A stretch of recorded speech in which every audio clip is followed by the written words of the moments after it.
So my name is Ashton Arnoldy. If you don't know that already, I'm a PhD student in PCC, and I'm currently working on a dissertation that's focused on the work of Owen Barfield.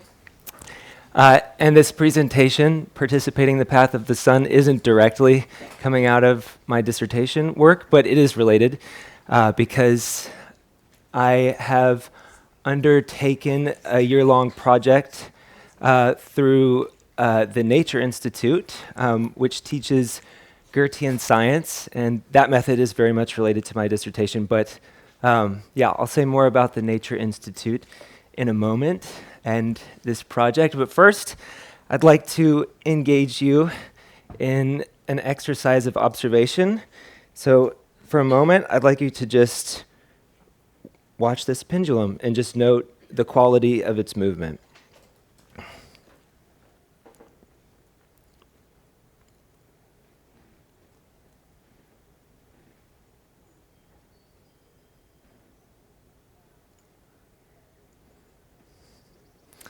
Cool. So what I'm not necessarily going to be sharing anything new today. Some of it might be new to you depending on how much you know about astronomy already. But what my main intention for this is to facilitate and us as a group, and this has been my intention with the project in the first place, in raising something further up into our conscious awareness that we already know, and as well something that I think I could safely claim something that we're constituted by as Earthlings.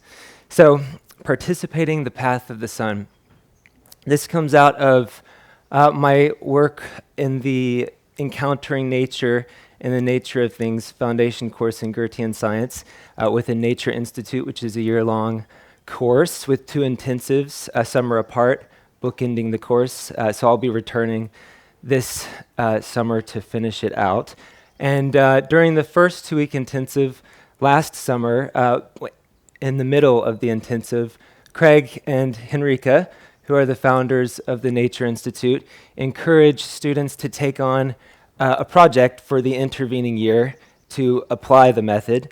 And as the title suggests, I decided I would like to focus on the sun, having sort of just realized how much I took what I thought I knew about the sun for granted. And I knew I would want to study something astronomical, but I didn't initially know what. So I'll say more about that in a moment. Henrico, there's Craig, Henrika, and then as well John McAllis, who didn't happen to be there during my intensive, but they assign you a kind of advisor based on their expertise, and Henrika would be my advisor because she is the expert in physics and astronomy. So I'll share more about the suggestions she gave me in undertaking this project, but first I'll just say a little bit about Goethean science for those who don't know anything about it. So for Craig, the metaphor that he likes to use is that Goethean science, or the Goethe's method, is all about getting to know nature through the metaphor of conversation.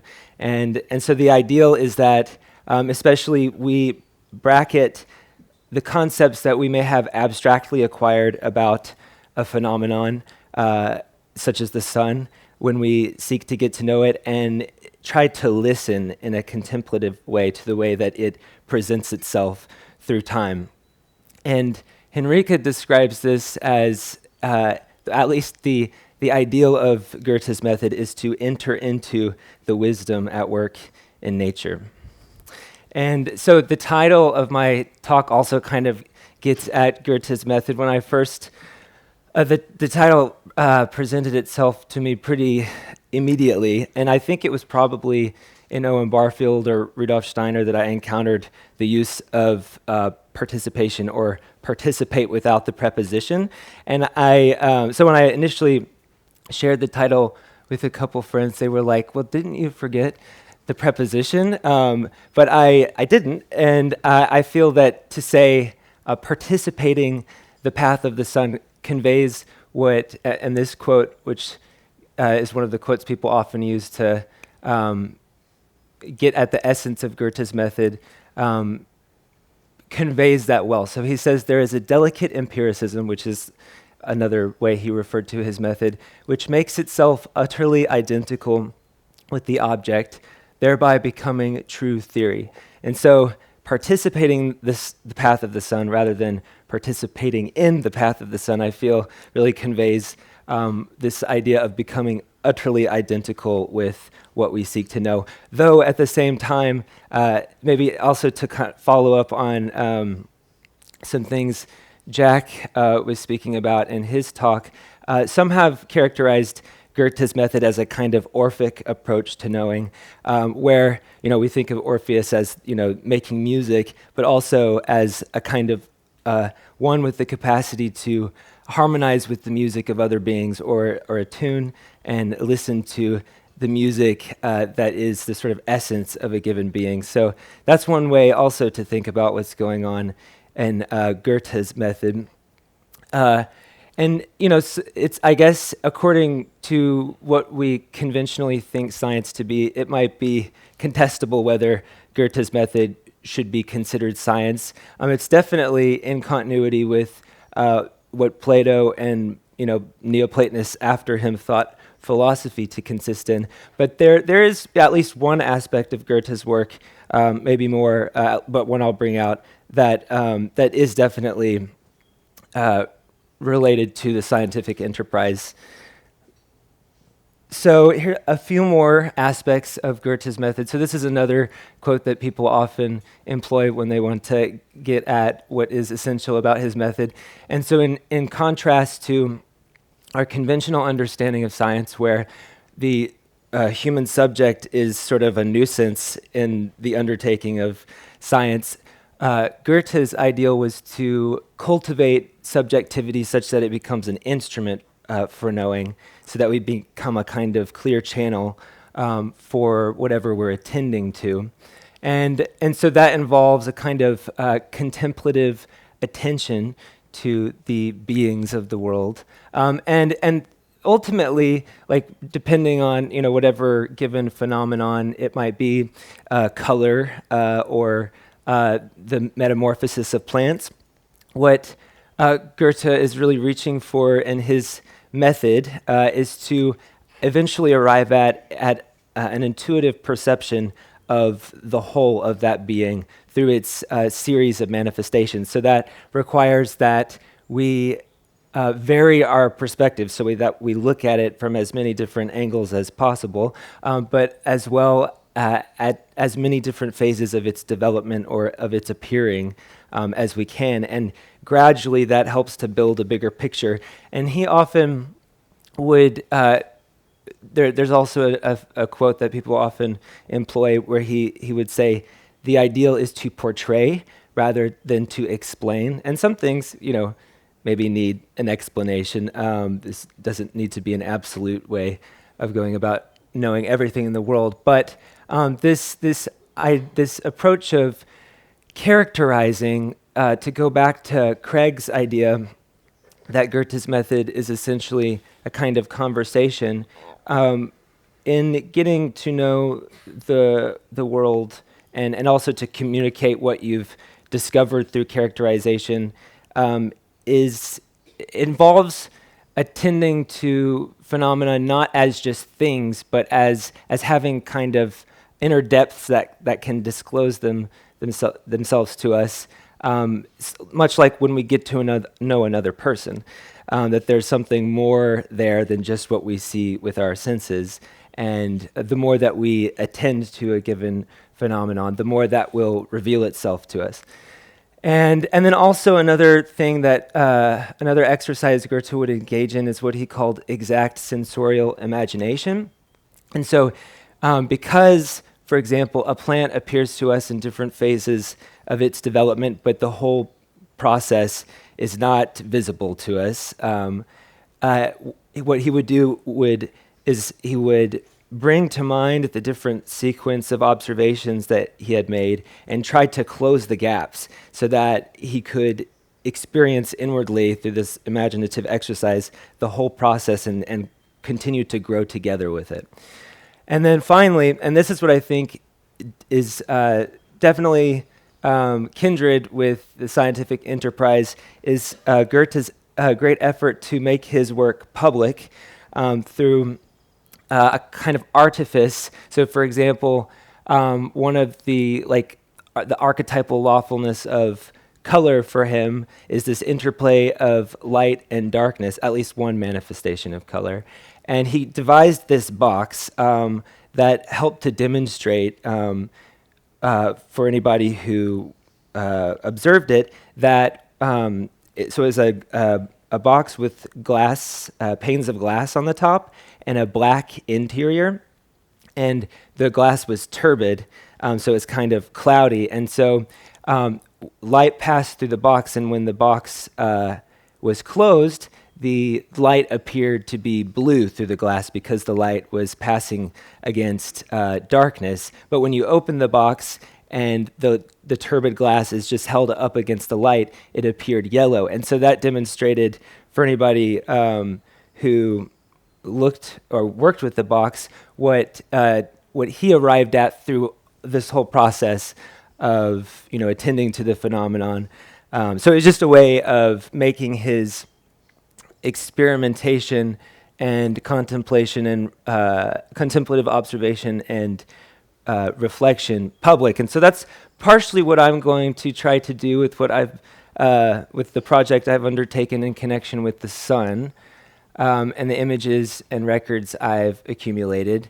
And so this, what I just described, maybe not so well if you're not familiar with Goethe, this box, which he intended to demonstrate the archetypal lawfulness of light and darkness in their manifesting of blue and yellow in these certain conditions, we could describe as an archetypal experiment. It's something that helps to body forth what is primary about a given phenomenon.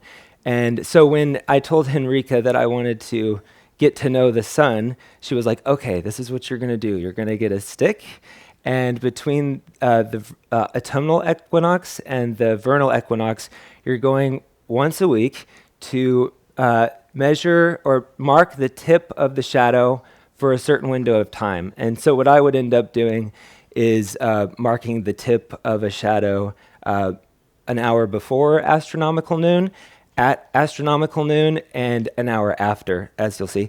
And so at least right now, I'm thinking that this must be the kind of archetypal experiment for getting to know getting to know more about what the sun is doing throughout the year. And there's a venerable tradition of this, at least starting in Greece with Anaximander, with the gnomon, or the sundial. He's said to have introduced it. And we could think about it as well in the Egyptian obelisks and all the archaeoastronomy. And so importantly, I live in Sebastopol, so I am conducting this experiment at a latitude of 38 north and a longitude of a negative 122 west. And you'll find out more about why this is later, but just to mention at the outset, ideally for this archetypal experiment, one would conduct it at a latitude of 45. So just keep that in mind as we go forward. And so this is the first prototype of my experiment. I called the brick my obelisk. And I started on the north side of the house, which conveys, I realized how geographically challenged I was when I started this project and how my thinking was really not. So one of the things that is Goethe presupposed with his method is that there's a kind of continuum of perception and thinking, and that mind and nature are not separate, but that maybe as human beings, our thinking has become alienated from the world. And so exercises like these really help you to realize how much our thinking, at least for me, is not in connection with the senses. So, and then this is the second prototype. This wasn't going to be a final thing. I just taped a piece of cardboard to a brick, and I was like, I got to get the equinox. So this was on the equinox the equinox shadows. And as you'll see, there's somewhat, not quite, but there's somewhat of a straight line if you drew a line from the one end of the shadows to the other. So take note of that. But then this is my second actual prototype, and precision was an issue that I realized, well, it's not a strong suit of mine with things like this. And I realized, like, I have to have it in the same spot, and it can't move. And so the second prototype was this clipboard with the thumbtack driven through it. It is very crude. And yeah, I realized, I was like, well, it's going to be a little different every time I pierce the paper, and like I might not get it exactly right under there. And so I sent my progress to Henrika, and she was like, no. She was like, you need a longer stick than that. So I went to the local hardware store, and I got this nice round piece of wood and mounted it on a stick, as you'll see there, and I got another stick and put it in front of it, and now I'm on the south side of the house, so it's getting better. And so I didn't actually get, sadly, but it's an ongoing project. I didn't get consistent shadow tracking until you'll see it November 27th. But so that stick, the shadow, the sun is in the south. So just imagine that, and I would just put the piece of paper there and mark the tip. Also, I probably should have chosen like a rod rather than like a square-topped stick, because you'll see the shadows are kind of a little weird, makes it hard to draw the arcs, which I didn't draw, but you'll just have to imagine them. So now we're going to do a little bit of more observation, and let me see if there's anything I want to say about it before I proceed. So this, as you can see with the symbol, that's where the sun is supposed to be shining behind, and this is the top of the stick, so just imagine that. And so casting from the east, and also a little bit more imprecision, I wasn't exactly due south, but here we go. So starting November 27th, so just note like the movement of the lines. December 11th. Oops. Let me start over. November 27th. Winter solstice. January 8th, maybe.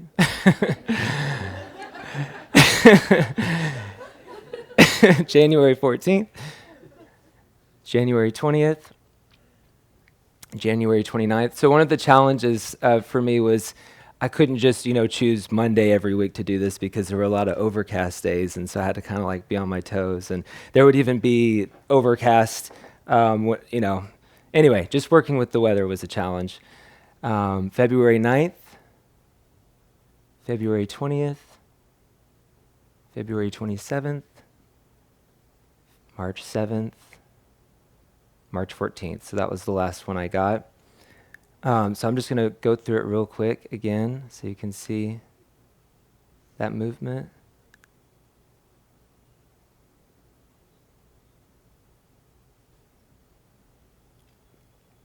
And now another perspective. I tried to get as many shots of the sunrise as I could, also imprecise, not all at the same time.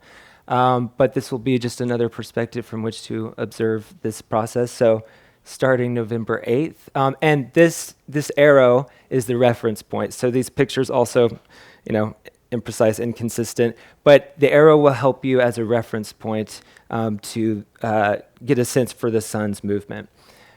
So we have the sun moving a little bit closer to that arrow as we proceed.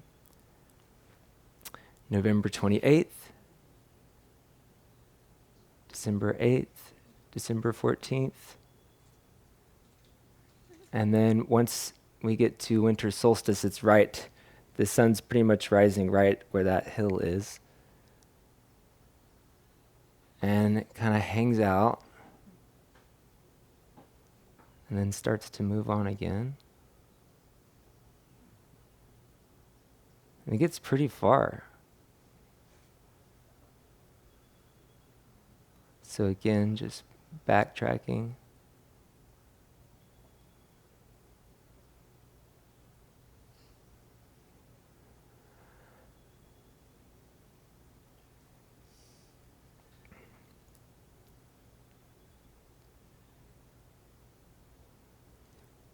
So one of the, if you were undertaking this project, one of the challenges would be to like try and reconstitute this in your imagination. Okay, now one more perspective. Not as many images here, but just note the angle of the line. So December 21st, this is at the zenith, the astronomical noon.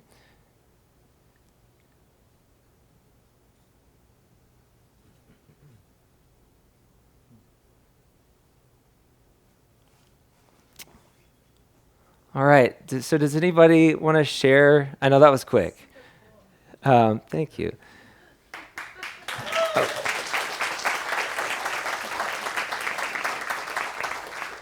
Not quite done yet, but would anybody like to share some impressions? Well, I love that we've been doing this at the same time, kind of. Really? Well, Evelyn is doing a school project. It's my 14-year-old daughter, and she has been taking a picture of the sunset every day since just before Wow. solstice. And so you've been doing mornings, and we've been doing afternoons, and it's this whole thing. We're like cooking dinner, and then we're like, oh, Yeah. we'll run into the thing. It's been a bit much, but just the other day, so we've been doing this for multiple months now, but just the other day she went and took her photo, and she goes to the exact same spot on a tree overlooking the hill, and she came down, and we were both together, Tyler and I, and she was like, why did the sun move? Like she was like, it's not in the right place in my frame anymore, and it like dawned on me that I had never explained to her, why would I do that, and the schools aren't teaching this, but it was like such a mind-opening moment for her, and we were like, yeah, the sun moves, and she was like, what? Like, her little 14-year-old brain was like, no, the sun stays in place, and it was just such a beautiful experience, and I didn't finish really explaining it to her, because of course life gets in the way, but it's amazing, even for me, what the experience of going daily to do this ritual has been like, because I've never done that, and I'm way old, I've had a whole life, and I'm an astrologer, you'd think I look at the stars, but when you really try and get into it, it's important and valuable. And so I've also been like synchronistically participating the path of the sun. I'm so happy, and it's been, I wouldn't call it life-changing, but it's been affirming, I think. So this is beautiful and so timely, and I'm very happy to know that we've been on the same journey. Thank you for sharing that, Laura. That's really cool, because I wasn't able to get the sunset as easily, so we've completed it together. Okay. I just love that you shared your process of figuring out, what the right stick was in the right place, and because it just makes really clear, today when we think about the scientific process, we think so much about the results and what's found out, and not just the mess of figuring out what are the right tools to make the measurements to get an accurate description of what's happening in nature. Mm-hmm. And to go back and recreate that, to really appreciate what the scientific perspective gives us. So I'm just really grateful that you shared that process with us and not just the results.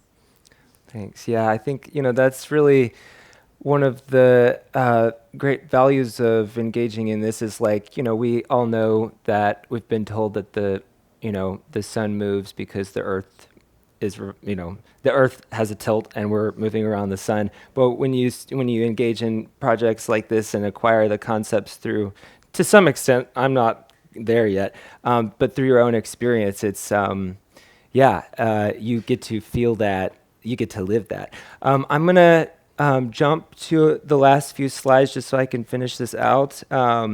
But so one thing that's still not completely apparent to me, but in addition to the advice that she gave me, Henrika gave me this cool book called Astronomy: An Introduction, and it's intended to be a kind of guide for like getting to know the stars and the sun and etc. through experience. And this is a graph or a figure that he has in there, which is like if I were to have undertaken this project for a whole year and have records for a whole year, I could potentially create something like this. But since I only tracked from like September to in March, this is what but what you saw was flipped. It was the other way around. And A represents where the top of the rod that he had. So interestingly, at least if you're at 45 latitude, this what would appear is this kind of turning inside out of the arcs.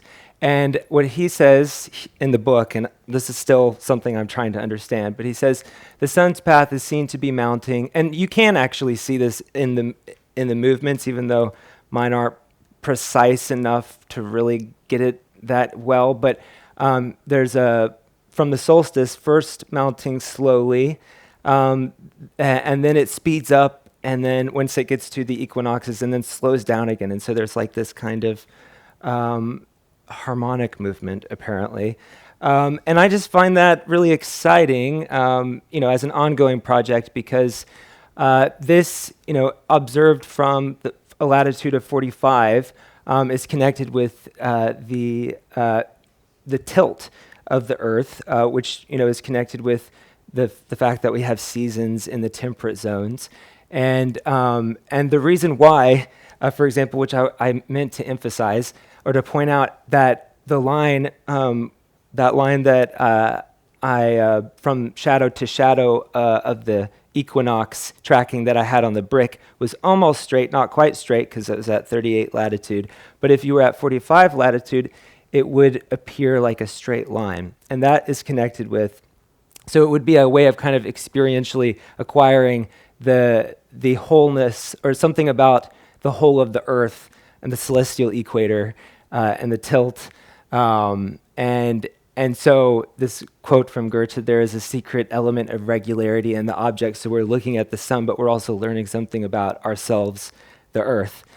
And then finally, that kind of to what Laura was saying, the stars may not be merely studied, but experienced in a way as orderly as their own regularity. And if so experienced, the stars will in turn transmit this orderliness to the observer who tries to understand them. And for me, that, in this, what I was sort of describing with my struggle with precision and just, and also just the fidelity to the project, and exciting as well, consciously experienced cosmos, to gain a renewed experience of maybe the harmony of the spheres, and to better understand through experience what the Greeks meant when they referred to their cosmos as an ordered whole. So that's all I have for you today. Thanks so much for your attention.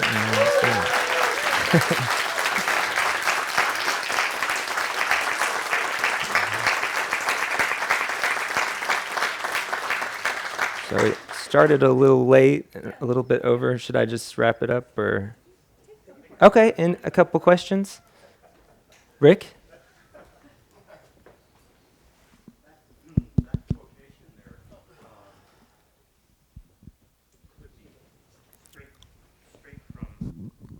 The quotation that's right now on the screen could be straight from Plato. Yeah. From his dialogue. The Timaeus, yeah. It's amazingly reflective of his position. When Goethe said the thing about the regularities in the subject and the object, what was the context that was he talking about the solar movement, or was he talking about something else? This was, I'm pretty sure this is from his maxims, like the collection of his maxims. So I'm not sure. I think he probably just meant it generally, and that there would be a kind of specific expression of that depending on what the phenomenon is. But that, I think, generally speaking, that or I guess the way that our perception is structured, that there is a kind of implicit regularity in it that we can bring into our conscious awareness, but maybe isn't necessarily there immediately. Does that make sense? Yeah, I would love to. I guess that's the thing about when you have a book of maxims and Yeah. yeah, it's the great sentences are taken out of the context of the passage that they were originally in, and then you don't quite know what catalyzed the because it's a kind of Jungian topic too. You know, like what we think we see in the world or in that person is often a reflection of what's in here. You know, or you know, basic depth psychology. Yeah. Thank you. Thank you. Can I ask quickly? Sure. We're usually told that there's a conflict between the geocentric and the heliocentric model of the solar system. Has this observational study that you've done in any way given you a new perspective on how to mediate between those two?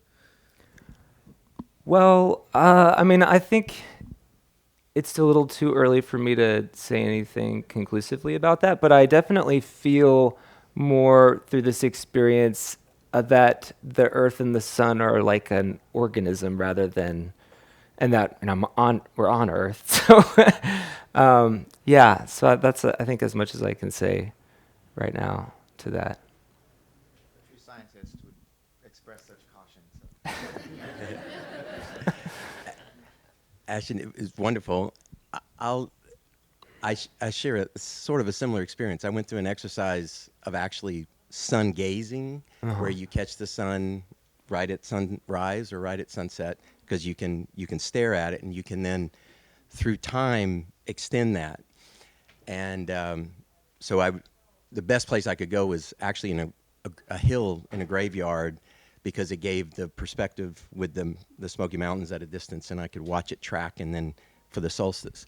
But one of the things, if you stare at the sun and you develop that capacity to look right at sunrise, you'll begin to see these really interesting ancient motifs, like hieroglyphics, that will start to pattern onto your eyes. So if you pursue this and you continue to look,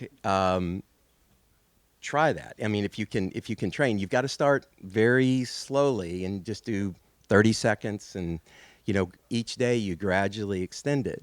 But as you look, and there'll be an image burned on sort of onto your retina, not in a damaging way. Make sure you're grounded, where you're barefoot on the ground. Okay. It makes a difference. Okay. And then absorb that, and then you'll begin to see these really ancient patterns that will start to manifest in your mind's eye. It's really pretty phenomenal. But it'd be taking your study maybe a little deeper level, but it'd be pretty wild. Cool. Yeah. Thank you for that suggestion. Two more. This will be quick. It's actually related to that. So Newton, I know Newton bad, but he stared at the sun, and well, not everybody thinks. I don't think he's that bad, but apparently he stared at the sun. He also cut his eye open and stuff, but he stared at the sun and got this burn, I guess, in his eye, an after image or something, and eventually it went away. But supposedly he could then bring it back. I don't know if you know about this. I don't know anything about it. That's all. I just read that recently. So Interesting. Wow. That sounds like there's something proceed to with that. caution. Is it Newton's house? He would carve little holes in the shutters so the sun would go in a particular way for his optics experiments. Learn more about that. Should we? Okay. Thanks so much, Ashton. My question is whether after going through this process, you've thought about any other phenomenon that you could explore through similar type of experimentation, and what that could look like now that you're intimate with the process itself. Not yet. Not there yet. But I do feel, more, I guess feel more oriented to the method and excited to bring it to other things eventually. So not yet, but eventually. Mike is doing the program. He's starting the program this year. So, yeah. Welcome. Thanks, Ashton. Thank you.